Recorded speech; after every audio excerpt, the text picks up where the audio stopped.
Good morning, all my sweet friends, pals, and confidants. It is Thursday of the Holy Week, which means it's Maundy Thursday. Do you know what Maundy means? It's Greek, from the Greek root word, oh my goodness. Oh, you know what? I've got it written down somewhere. Oh, over here. The mandatum, and it's where we get our word mandate or a commandment. And the commandment for Maundy Thursday, the day of the Last Supper, was to love one another.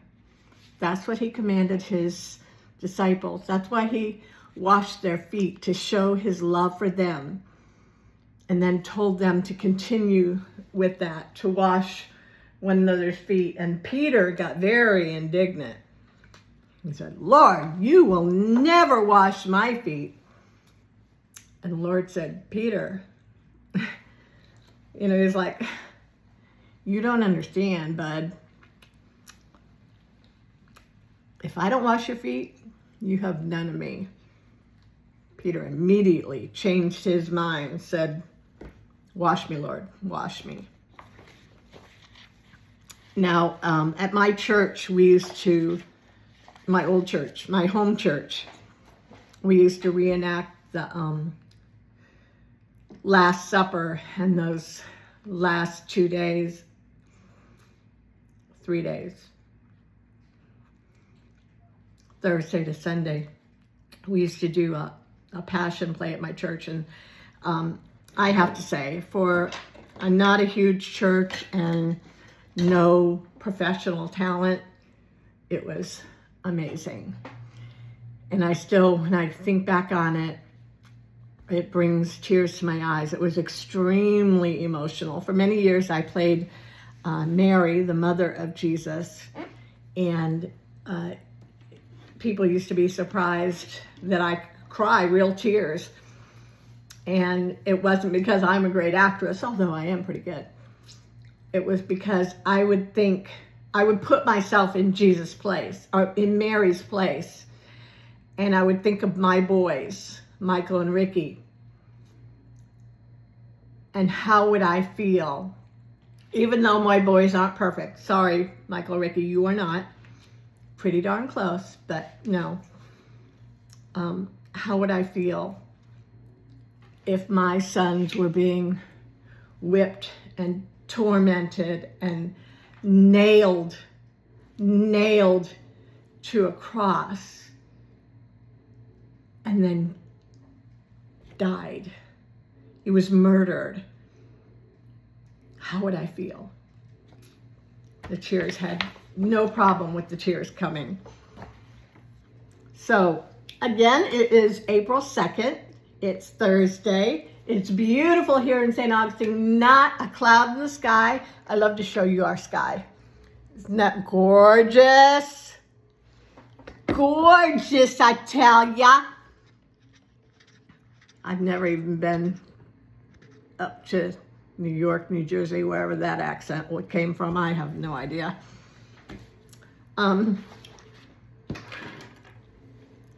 It's beautiful. It's 69 degrees right now. 69. It's going to get up to 77 today. It's warm out there. I've actually got my dog tied up out there because it's just too beautiful to keep him locked in the house. I have some fresh water. I just fed him. So he's good. He actually wandered away. A lot of times he'll just sit right here at the door and watch me. But I think he realizes too how beautiful it is outside. Okay, back to 2,000 years ago.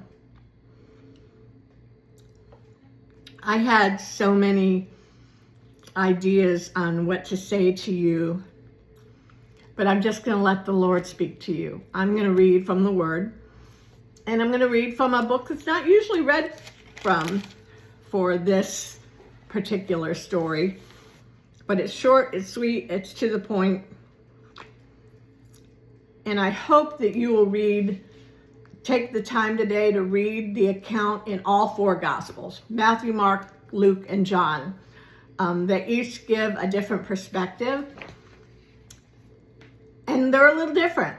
It's just as if me and three of my friends went to a concert and came back and told you about it. You would think we went to 4 different concerts. But no, it's just your perspective. So it's not that one book is not true or that somebody is misleading. It's from 4 different points of view. And everybody has their own point of view. Before we start, I'm going to ask you all to pray for me. I've been meaning to ask you for a while, but it's getting pretty bad. If you know me, you know that I've been deaf in my left ear since I was a little teeny tiny girl. At 4 years old, everything was removed out of there because I had a tumor. And then again, when I was 7-ish, almost 8, at the University of Michigan, they had to go in. They put in a Teflon plate. They removed all the 3 little inner middle ear bones, and so I'm deaf in that ear. Of course, I grew up in the 70s, so I'm hard of hearing. I've always been a little bit hard of hearing in my right ear, but the last several months it's gotten much worse. I also have Meniere's disease, so I have a constant ringing in my ears, and that's been going on for 20 years.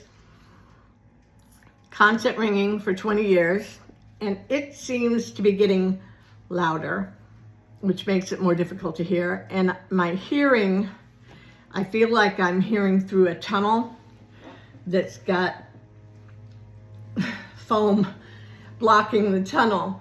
And I've cleaned my ears out. It's not a blockage or anything. I'm literally losing my hearing, and it's happening kind of rapidly. So pray for me that either God will heal me and restore my hearing, or I will learn to live with it with grace. I don't want to live with it. I love my hearing. I love to hear music. I love the sounds of birds.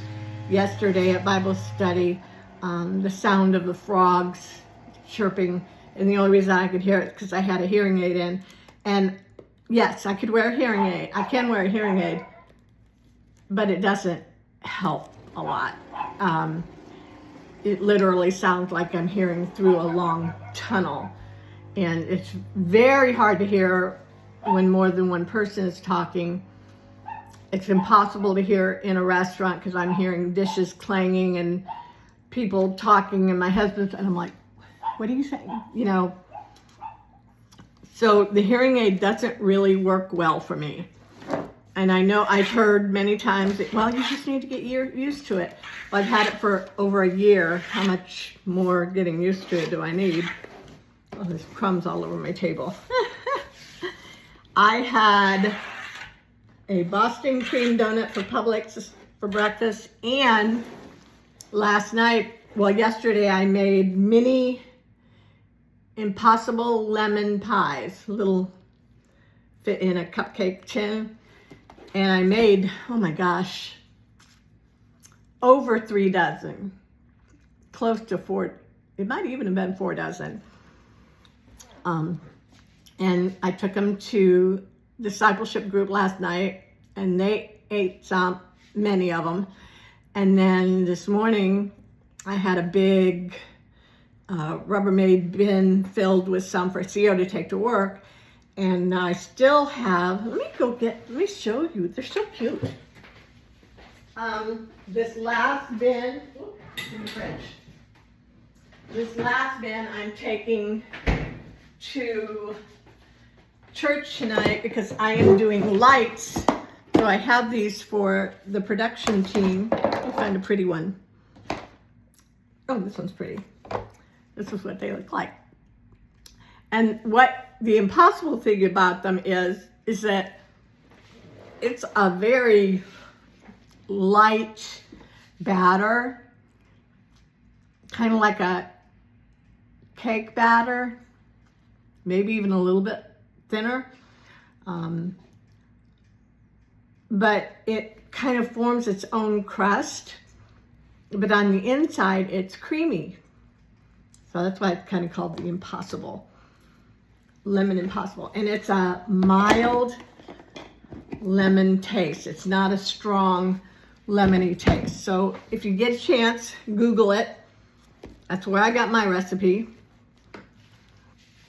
So I'm hoping that the production team will enjoy those tonight.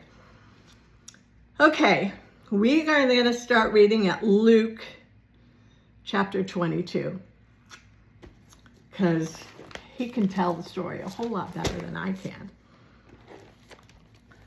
Now the feast of unleavened bread, Passover, next words, called the Passover, was approaching. And the chief priests and the teachers of the law were looking for some way to get rid of Jesus, for they were afraid of the people. Then Satan entered Judas, called Iscariot, one of the 12.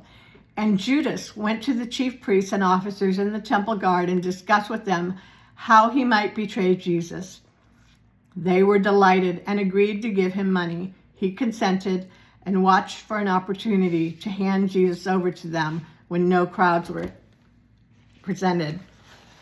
And we all know that they gave him 30 pieces of silver, which is quite a bit of money. Then the day came of unleavened bread, and this was Thursday of that week, the day before he was crucified, on which the Passover lamb had to be sacrificed. Jesus said to Peter and John, saying, "Go and make preparations for us to eat the Passover." "Where do you want us to prepare for it?" they asked. He replied, "As you enter the city, a man carrying a jar of water will meet you. Follow him to the house that he enters, and say to the owner of the house, 'The teacher asks, where is the guest room where I may eat the Passover with my disciples?' He will show you a large room, all furnished. Make preparations there." Now, I have a theory. I don't know if it's true, but it kind of makes sense in my mind. Remember when Jesus was born and there was no room for them? This is Passover in Jerusalem. Everything should be booked solid. My theory is that God planned this. Well, obviously, he planned this ahead of time because Jesus told them exactly what to do, and it came out exactly as they said. I'm thinking that this room was reserved, but that whoever it was reserved for didn't show up or sent a message that it was canceled. So because this room should have been all prepared for something. Well, it was prepared. They didn't have to do anything. It was all set up. The tables were set up. Everything was there that they needed. So obviously it was prepared for someone else. This guy didn't know that Jesus was going to ask for this room. Or maybe, and it doesn't say, so I can't say this is what happened, an angel came to this man a long time before, months before, maybe even the year before, and told him, "Prepare this room. The Messiah is going to use it." I don't know. It's very interesting to think about, isn't it? Things to ponder. They left and found things just as Jesus told them. So they prepared the Passover. When the hour came, Jesus and his apostles reclined at the table, and he said to them, "I have eagerly desired to eat this Passover with you before I suffer. For I tell you, I will not eat it again until it finds fulfillment in the kingdom of God." After taking the cup, he gave thanks and said, "Take this and divide it among you. For I tell you, I will not drink again of the fruit of the vine until the kingdom of God comes." And he took bread, gave thanks, and broke it, and gave it to them, saying, "This is my body, given to you. Do this in remembrance of me." In the same way, after the supper, he took the cup, saying, "This cup is the new covenant in my blood, which is poured out for you. But the hand of him who is going to betray me is with mine on the table." So he's saying his betrayer is sitting right there. "The Son of Man will go as it has been decreed, but woe to the man who betrays him." They began to question among themselves which of them might be who would do this. As a dispute arose among them as to which of them considered to be the greatest, Jesus said to them, "The king," I love this part. In our play at church, it's so cool. They're arguing, and Jesus slams on his cup, and they all. And Peter says, "Well, nobody else walked on water." Isn't that great? I love that part. One of the parts I love about our play. And that actually came from a movie that we watched in Emmaus. Okay. Where am I? Jesus said to them, "The kings of the Gentiles lord it over them, and those who exercise authority over them call themselves benefactors. But you are not to be like that. Instead, the greatest among you should be like the youngest, the one who rules like the one who serves. For who is greater, the one who is at the table or the one who serves? Is it not the one who is at the table? But I am among you as one who serves. You are those who have stood by me in my trials. I confer to you a kingdom, just as my Father conferred one on me, so that you may eat and drink at my table in my kingdom and sit on thrones, judging the 12 tribes of Israel.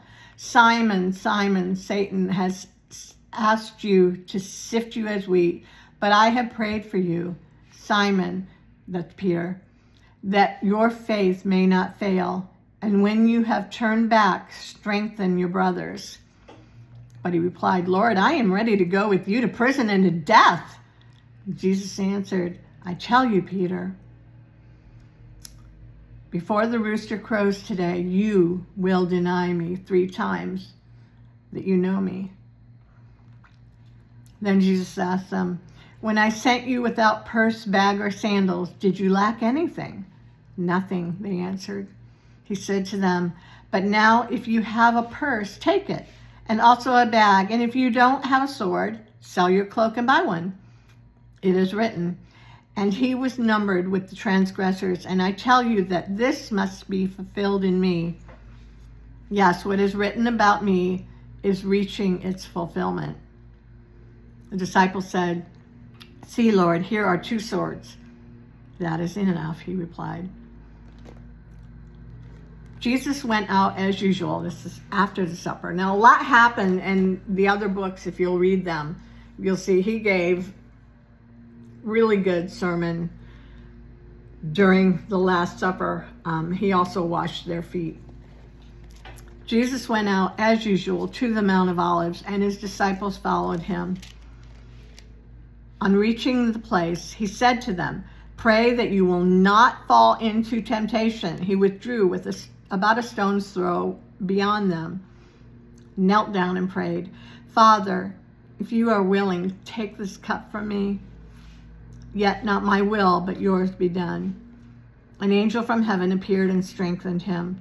And being in anguish, he prayed more earnestly, and his sweat was like drops of blood falling to the ground. Now, this has been medically proven possible, to be so stressed out that you sweat blood. When he rose from prayer and went back to the disciples, he found them asleep, exhausted from sorrow. "Why are you sleeping?" he asked them. "Get up and pray so that you will not fall into temptation." While he was still speaking, a crowd came up, and the man who was called Judas, one of the 12, was leading them.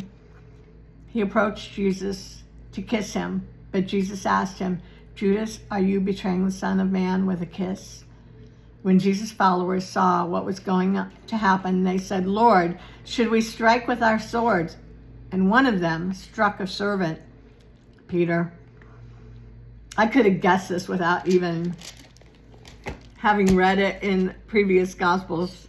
You just know that that's Peter, reckless and action without thinking. When Jesus' followers saw what was going to happen, they said, "Lord, should we strike with our sword?" And one of them struck the servant of the high priest, cutting off his right ear. But Jesus answered, "No more of this." And he touched the man's ear and healed him. Then Jesus said to the chief priests, the officers of the temple guard, and the elders who had come for him, "Am I leading a rebellion that you have come with swords and clubs?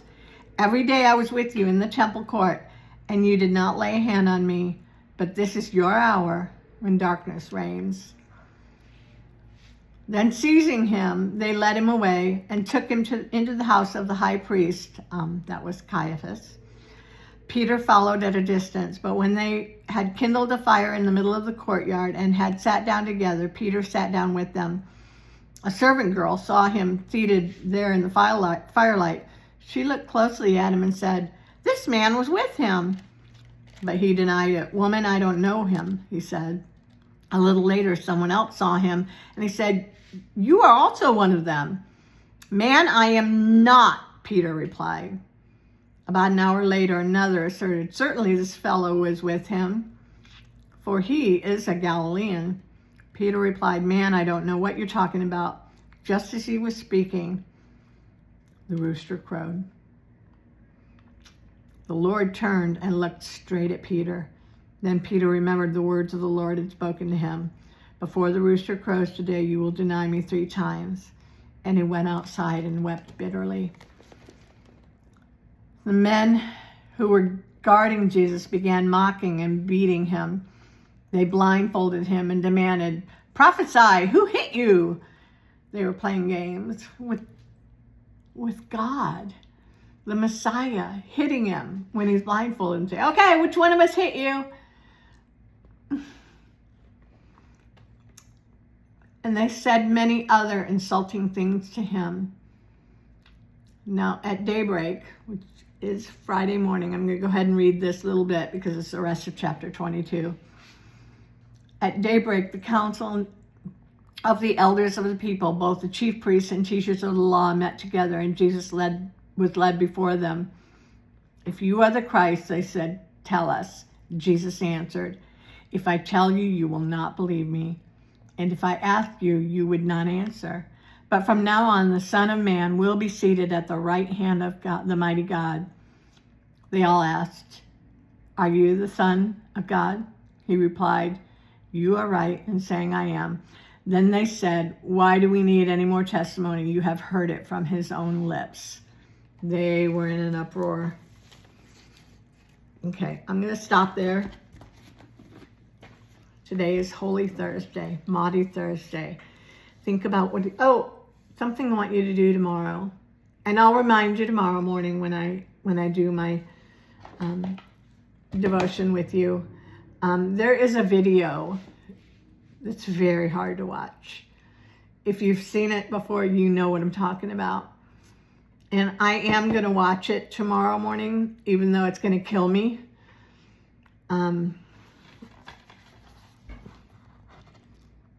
The Passion of Christ by Mel Gibson. It gives a very graphic view of what they did to him. It's a hard video to watch, but what happened to him was even worse. I love you all. I'm praying for you. Pray for me tonight. I go do lights for 2 services at Church of 1122 St. Augustine. And pray for my ear. It's my right ear, if you want to be specific. I love y'all. Bye.